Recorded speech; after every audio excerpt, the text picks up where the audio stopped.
राष्ट्रवादीच्या अजित पवार गटाचं रायगडमधील कर्जतमध्ये चिंतन शिबिर सुरू आहे। या शिबिराचा आज दुसरा दिवस होता।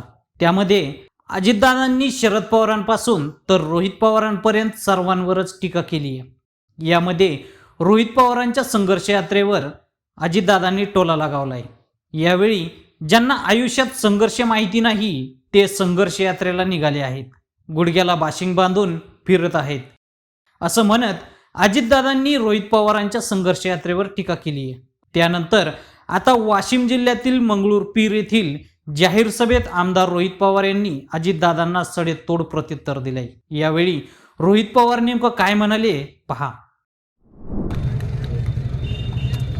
काही लोक म्हणतात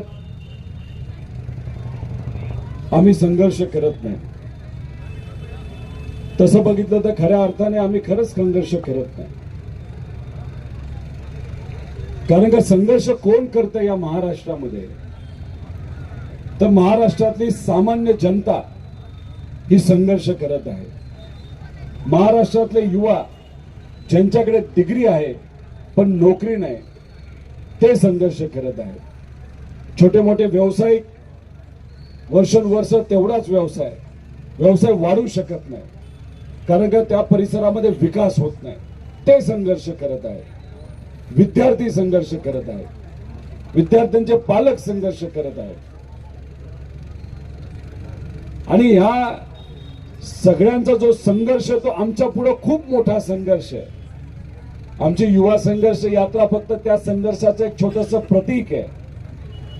पण एसी हॉलमध्ये राहून एखाद्या हॉटेलमध्ये बसून भाषण करण्यापेक्षा लोकात जाऊन आपल्या पदाचा योग्य असा वापर करणं, लोकांच्या अडचणी सोडवणं हे आमच्या सर्वांसाठी महत्त्वाचं आहे। म्हणून आम्ही ही युवा संघर्ष यात्रा काढलेली आहे।